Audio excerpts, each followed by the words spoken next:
खुलुमबाय बे समाव बडलेण्ड इंखं टेलिभिजननि स्टुडिअ आं मिथिका नार्जारी दिनै मोनाबिलिनि गाहाय रादाबफोराव दङ। एपीएससी नि सायाव गोजौ बिजिरसालिनि राय असमिया रावनि पेपारा गोनांथार नङा। बिहाराव खुंनाय आयेन बल बादायलायनायाव देरहाबोनाय आसामनि हान्जाखौ बरायदों। चिरांनि मादारपुर बाजाराव गिख्रंथाव अर खामनानै गंसेनि गलाया सेवहांगार। आसामनो सा सानजा ओनसोलनि साबसिन PMAY न' लुनायनि बान्था। आसामाव आरोबाव साब्रै PFI नि सोद्रोमा हमदों। डिब्रुगड़नि DTO सन्जीब हाजरिकानि न'आव सिग्रोमदों। सालबारि जिल्ला UPPL दोलोनि हेंथायै फिन आरोबाव BPF नि खौरांगिरि मेल। हलंबारि दिगजिरियाव AIUDF नि गोदान कमिटि दाफामनाय। टंला जौमा फरायसालिनि बर' बिफाना डक्टर बासिराम बर' गोसोखां बर' फरायसा लोगो हमलायनाय हाबाफारि खुंदों। दानिया फै आबुं रादाबाव।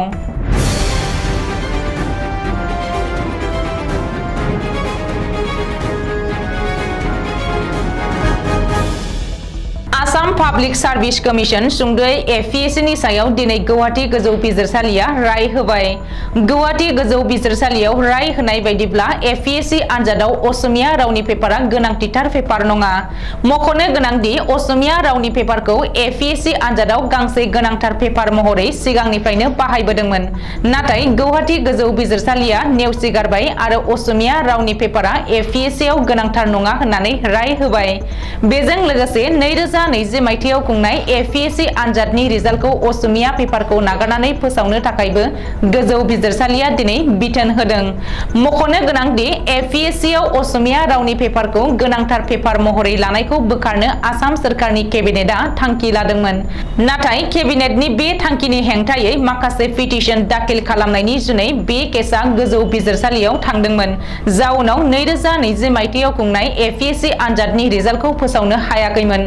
मख'नो गोनांदि एपीएससी आनजादनिफ्राय असमिया रावनि पेपारखौ गोनांथार पेपारनिफ्राय बोखारोब्ला बर' फरायसाफोरजों लोगोसे असमिया राव रायज्लायै गुबुन हारिनि फरायसाफोरनि थाखाय एपीएससी आनजादा एसेब्लाबो गोरलैसिन आरो खाबुगोनांसिन जागोन।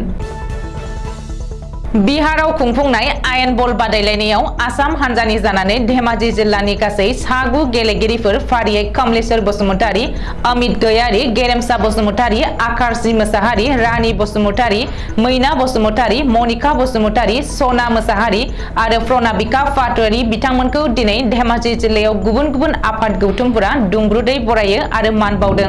9 गेलेगिरिफोरा दिनै ट्रेनजों न'आव सफैबाय।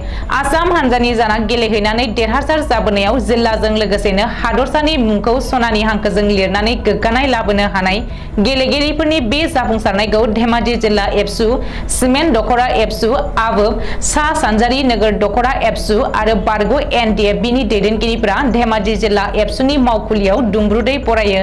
खौरांगिरिनि सिगाङाव गेलेगिरि कमलेश्वर बसुमतारीया फोरमायोदि गोबां खस्थ'नि गेजेरजोंसो देरहासार जानो हादों। बेनिखायनो सरकारखौ गेलेग्रा फोथार एबा स्टेडियाम बानायनानै होनो खावलायदों। चिरां जिल्लानि बेंटल सार्केलनि बेन्दोंआव थानाय मादारपुर बाजाराव गिख्रंथाव अर खामदों। थांनाय हराव जादों मादारपुर बाजाराव गिख्रंथाव अर खामनाय जाथाया। बे अर खामनाय जाथायाव मादारपुर बाजारनि गंसेनि गलाफोरा सेवहांगार जानायजों लोगोसे माखासे फालांगियारि फसंथानफोरा खहा जादों होननानै मिथिनो हादों। चिरां जिल्लानि भारत भुटान सिमनानि जोबोद गोथौ ओनसोल जानायनि थाखाय अर खोमोरग्रा बिफानखौ लामा नायाजासे जायगानि सुबुंफोरानो अर खोमोरनो नाजानो गोनां जायो होननानै मिथिनो हादों। जायगानि सुबुंफोरा फोरमायथिनाय बायदिब्ला आशरफ आली मुंनि सासे फालांगिरिनि गलानिफ्रायनो मादारपुर बाजाराव गिख्रंथाव अर नांजेनदोंमोन।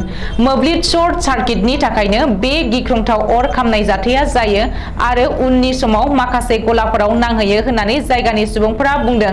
बबेखानि बे अर खामनाय जाथायाव रावबो जखम जायाखै होननानैबो मिथिनो हादों। मख'नो गोनांदि मादारपुर बाजाराव गिख्रंथाव अर खामनाय जाथायाव लाख रांनि खहा जादों होननानैबो मिथिनो हादों।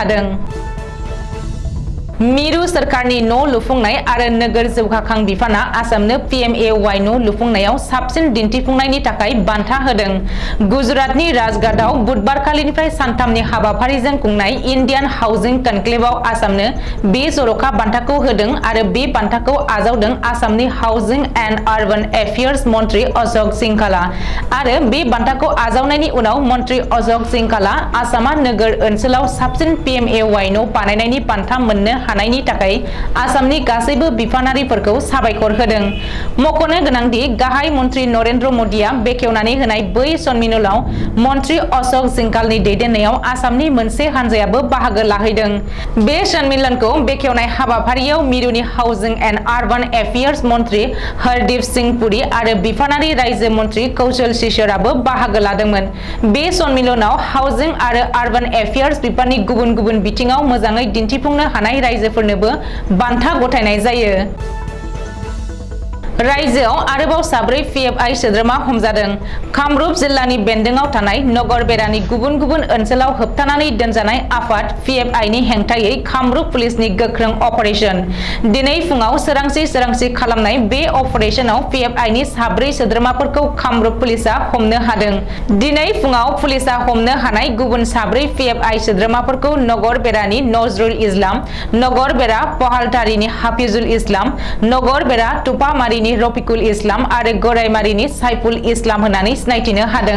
रिपर्ट बादिब्ला मौलाना राफिकुल इस्लामा साइफुल इस्लामनि बिफा आरो राफिकुल इस्लामखौ दिनै सोरांसि समाव पुलिसआ हमनायनि उनाव फुंनि समाव साइफुल इस्लामाबो गावखौ पुलिसनो गथायो। सयगाव पुलिस थानायाव गावखौनो गथायदों साइफुल इस्लामा। मख'नो गोनांदि थांनाय दानाव हादरनाङै गुबुन गुबुन रायजोआव 200निबो बांसिन PFI सोद्रोमाफोरखौ हमनो हानायनि उनाव मिरु सरकारा PFI जों लोगोसे माखासे मदद होग्रा आफादफोरखौ उदखारि आफाद ISIS आरो अल कायदाजों सोमोन्दो लाखिनायनि अजद होनानै 5 बोसोरनि थाखाय होबथानानै दोनदों। डिब्रुगढ़ जिल्ला हान्थामेला बिफानाव गोख्रों जाख्ल'नायनि सायाव आसाम पुलिसनि भिजिलेन्स आरो एन्टि कारापसन बिफाननि सिग्रोमनाय आरो नायबिजिरनाया सोलिगासिनो दङ। भिजिलेन्स आरो एन्टि कारापसन बिफाना दिनैबो डिब्रुगढ़नि district transport officer सुंजयै DTO Sanjib हाजरिकानि न'आव सिग्रोमदों। बे सिग्रोमनायाव नोगोद 7,03,800 रांखौ बोखांनो हायो। बबेखानि नायबिजिरग्रा हान्जाया सन्जीब हाजरिकानि न'आव सिग्रोमनानै मिरु सरकारा सिगाङावनो बन्द खालामनाय रांनि बिलाइ फोरखौबो बोखांनो हादों होननानै खौरां मोनदों। रिपर्ट बादिब्ला सन्जीब हाजरिकानि न'निफ्राय सिगाङावनो बन्द खालामनाय 87,000 गोजाम रांनि बिलाइफोर बोखांनो हादों। मख'नो गोनांदि बे जाथायनि सायाव गोख्रों संदांनाय दानै आसाम पुलिसनि भिजिलेन्स आरो एन्टि कारापसन बिफाना थांनाय बुधबारखालि डिब्रुगढ़ DTO मावख'नि सेनियर एसिस्टेन्ट दितिमणि गगैजों लोगोसे दालाल पंकज सयकियाखौबो घुस लाफुनाय समावनो हमनो हादोंमोन। बबेखानि नायबिजिरग्रा हान्जाया दितिमणि गगैनि न'आव सिग्रोमनानै 9,30,500 रांखौ बोखांनो हादोंमोन। बाक्सा जिल्लानि सिङाव थानाय मटमगुरि ब्लक कमिटि BPF नि मावखुलियाव 21 नं सालबारि बियाबनि MCLA आरो सालबारि जिल्ला BPF दोलोनि गाहाय नेहाथारि प्रवीण दास आरो सालबारि ब्लक कमिटि BPF दोलोनि आफादगिरि राजु बसुमतारिमोननि दैदेननायाव सालबारि जिल्ला कमिटि UPPL दोलोनि हेंथायै फिन आरोबाव खौरांगिरि मेल खुंदों। बाक्सा आरो बजालि जिल्लानि सिमायाव थानाय हलंबारि दिगजेरायाव AIUDF दोलोआ 41 नं भबानिपुर समस्तिनि सिङाव थानाय सालबारि, रुपहि, रुपापुलि, रामसातारि बे मोनब्रै VSDनि सिङाव प्राइमारि कमिटिखौ दिनै मोनसे सावराय जथुम मेलनि गेजेरजों गोदानै दाफामनाय जादों आरो बे प्राइमारि कमिटि दाफामनायाव हाबाफारिजों लोगोसे सरजाबफानानै 2022 इं मायथाइनि मेट्रिक आनजादाव सेथि थाखोआव उथ्रिसार जानो हानाय फरायसाफोरखौ बरायनाय आरो मान बावनाय हाबाफारिखौबो लाफानाय जादों। दिनैनि बे मेलाव बाहागो लाफैदों भबानिपुर AIUDF नि आफादगिरि दिपेन रामसियारि, लोगोसे UDSF नि सोद्रोमा शफिकुल इस्लाम आरो AIUDF नि गोख्रों मावफुं सोद्रोमा महिबुल हक, आब्दुल रेजाक आरो आब्दुल जालिल बिथांमोनाबो बाहागो लाफैदों।